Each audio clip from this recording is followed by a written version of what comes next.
Masih bersama The Headline Spesial, selamat datang Jokowi JK. Telah kita saksikan tadi pengumuman atau penetapan SK KPU tentang Presiden dan Wakil Presiden terpilih. Selamat sekali lagi ya Pak Fahmi.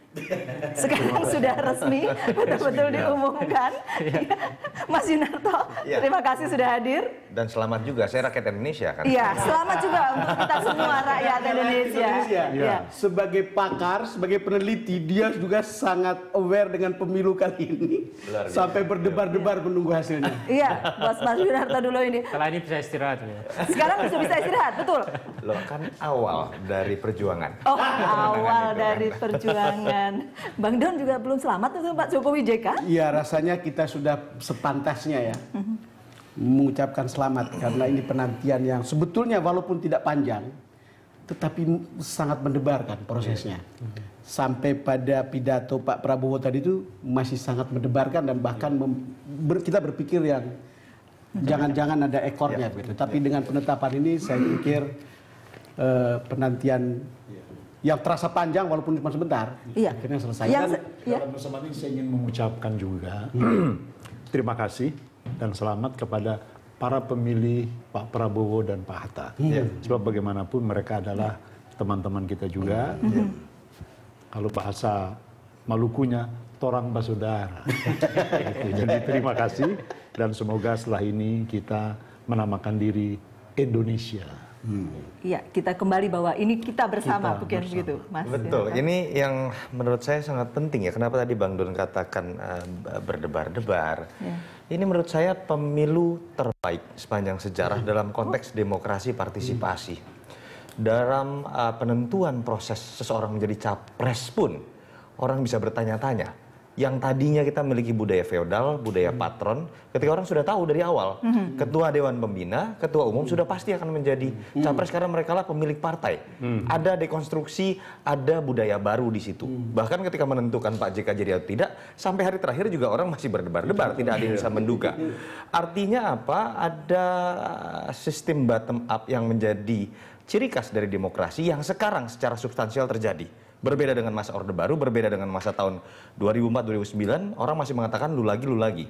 Yang terjadi sekarang adalah ada penyerapan aspirasi secara substansial dan prosesnya pun kita bisa lihat bagaimana lalu lintas percakapan di kampung, pembicaraan warung kopi sampai orang-orang kota yang berbicara melalui sosial media.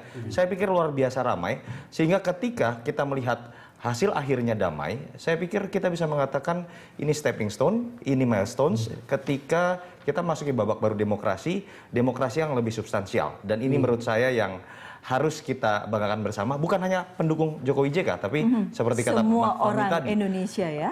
Pendukung Prabowo Hatta ikut mengisi partisipasi tadi menurut saya. Luar biasa.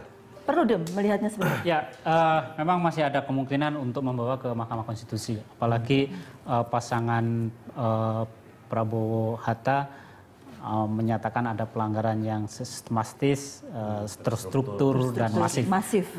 Kalau misalnya mereka bisa membuktikan itu, ya ada ruang ke sana. Yang kedua, mungkin agak susah membuktikan itu. Tapi kalau otak-atik angkanya bisa dia buktikan juga, mereka juga bisa ke sana.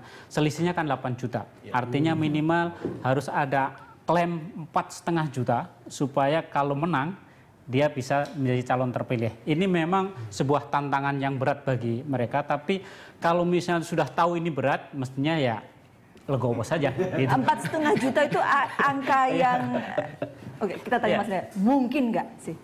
Iya, kalau kita lihat, saya ingin mengatakan sebenarnya proses normal ketika ada gugatan ke MK, ketika ada ketidakpuasan terhadap penetapan rekapitulasi KPU. Ratusan pilkada situasinya rata-rata seperti itu. 90% lebih pihak yang kalah akan mengajukan gugatan. Artinya ini proses yang biasa-biasa saja.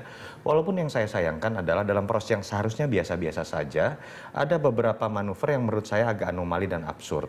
Ketika ada kekecewaan dan diikuti oleh misalnya permintaan penundaan rekapitulasi, itu anomali dalam proses pilkada dan misalnya pilpres. Lalu kemudian pidato yang mengatakan mengundurkan diri dari proses yang sedang berlangsung. Menurut saya juga itu anomali. Kalau pengertiannya adalah mengundurkan diri dari pilpres. Kalau hanya mengundurkan saksi dari proses rekapitulasi itu biasa saja. Tapi ada beberapa statement seperti Pak Mahendra Data, Fadli tadi mengatakan kita tidak akan mengajukan ke MK karena kami tidak memiliki legal standing karena kami sudah mengundurkan diri dari Pilpres. Itu juga anomali. Nah ini yang menurut saya proses yang biasa-biasa saja ini kemudian menjadi multitafsir. Walaupun saya masih berharap dengan kerangka positif, berpikir yang sangat positif, Pak Prabowo akan konsisten dengan pernyataan tanggal 3 Juni, tanggal 17 Juli, dia akan menerima apapun keputusan. Apapun kehendak masyarakat, Ya. begitu ya. Bang Don. Iya, saya tidak tahu. Tapi sebagai pribadi maupun sebagai wartawan, ketika sudah diumumkan begini, pertanyaan dalam hati saya hanya satu. Andai kata Jokowi tidak muncul. Karena 3 tahun lalu kita mengenal orang yang punya elektabilitas tertinggi itu adalah Pak Prabowo. Tidak ada pilihan lain di luar itu pada waktu itu. Lalu kemudian Jokowi datang, lalu kemudian jadilah sekarang akhirnya. Ya. Tetapi menarik juga bahwa andai kata Prabowo tidak ikut dalam konsultasi ini, kan itu kan menjadi menarik ya. Dari segi itu betul Bang Fahmi, kita berterima kasih karena Prabowo muncul sama Hatta, lalu kemudian juga dipilih oleh sekian puluh juta orang. Konsultasi ini kemudian ya akhirnya melahirkan demokrasi yang kita bisa nikmati sekarang ini. Jadi babak baru buat Indonesia, begitu. Menurut saya babak baru seperti kata Nunung, karena kemudian kita juga berpikir presidennya betul-betul jauh atau setidak-tidaknya kaitannya dengan Orde Baru itu sudah hampir putus. Hampir putus, kira-kira begitu. Jadi menarik kita lihat generasi baru, generasinya Mas Yunarto. Ya. Ini kalau kita lihat di KPU sebenarnya sudah hampir sudah selesai ini acara ya. Tadi sudah Ketua Bawaslu dan sebagainya. Ini Jokowi dan JK sudah rencananya keluar dari ruangan. Yang saya terima adalah begini. Jokowi JK nanti akan naik speedboat menuju lokasi kapal. Kira-kira 5 menit perjalanan dari speedboat. Iya, ke lokasi kapal pidato. Jadi pidatonya di kapal. Iya, Jokowi akan bacakan tradisi baru. Iya Pak Fahmi. Jokowi akan bacakan teks kemenangan, tidak ada tanya jawab. Tapi kenapa di kapal? Bagian akhirnya disebutkan tidak ada live dari persiapan di sini dan live hanya dilakukan di kapal karena menghindari konsentrasi massa. Betul. Pak Fahmi. Iya, kalau konsentrasi massa di laut rada rumit ya. Pak, iya. Pergi ke laut karena menghindari konsentrasi massa, Pak. Menurut saya ini skenario lama barangkali ya. Artinya Ya, ketika tadinya siang ya. Siang dan kemudian begini, skenario lama mengasumsikan ada konsentrasi massa. Iya. Maka didesain di laut. Itu betul. Tapi kalaulah ini dilakukan pada situasi saat ini, barangkali di darat lebih enak. Di darat juga nggak masalah ya. Malam-malam begini soalnya Pak. Saya tidak bisa bayangkan. Memang ada simbol baru yang ingin dikemukakan oleh dua beliau ini. Ini kan kita ini masyarakat bahari sebetulnya. Yang ini sekian tahun kita lupakan. Makanya kembali ke nenek moyang, kembali ke laut gitu. Ya, gitu. Jadi ada nilai filosofis di balik strategi untuk menghindari konsentrasi massa. Tapi begini, kalau saya mengenal baik Prabowo. Lama saya bergaul dengan Prabowo. Banyak orang mengkhawatirkan bahwa beliau akan melakukan macam-macam sebab beliau dikenal sebagai seseorang yang punya leadership yang tinggi, karismatik leadership. Tapi kok saya nggak yakin orang seperti Prabowo akan melakukan sesuatu yang membahayakan negerinya, yang membahayakan masyarakatnya. Barangkali kemarahan, barangkali kekesalan pada suatu saat, lalu sehingga beliau bersikap demikian. Tapi mengerahkan massa, melakukan... Apalagi saya percaya pada Polri, TNI yang kedua tokohnya Pak Sutarman maupun Pak Muldoko menyatakan berkali-kali mereka netral. Itu sudah jaminan. Kenapa kita mesti khawatir? Gitu. Bang Non, kita tadi juga Pak Joko Suyanto juga sudah menyebutkan menjamin keamanan. Itu yang pertama. Kemudian Pak Prabowo kalau saya tidak salah ingat di statementnya juga menyebutkan tetap ditegaskan hari ini dalam statement yang terkesan keras. Menurut saya ada beberapa penegasan. Sampai kalimat terakhir dia penegasan yang dijalankan adalah hak-hak konstitusional. Tidak akan menggunakan cara-cara kekerasan terutama dan itu dihimbau kepada publik. Artinya begini, jangan memang kita kemudian menduga-duga apa yang akan dilakukan oleh Pak Prabowo dan bagaimana reaksi dari kubu Jokowi.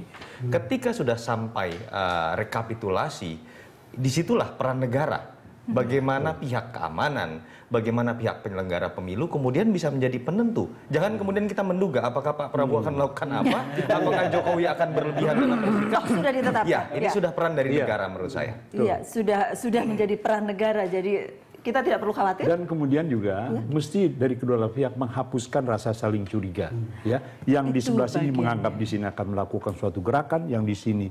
Terus sekarang saya di lingkungan saya juga bersiap-siap menghadapi itu. Saya termasuk yang tidak percaya. Kenapa bersiap-siap? Kan ada tentara, kan ada polisi. Dua-dua tokoh pimpinan itu sudah menyatakan kita serahkan pada mereka.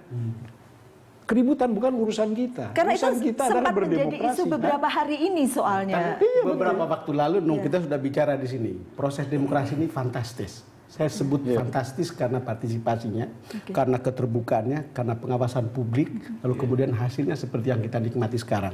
Dan saya merasa kita bisa menaruh harapan bahwa ini adalah salah satu batu loncatan tentang kita naik kelas dalam berdemokrasi. Saya rasa ini saatnya dan kita berharap ini tidak akan dinodai. Kira-kira begitu. Saya punya teman,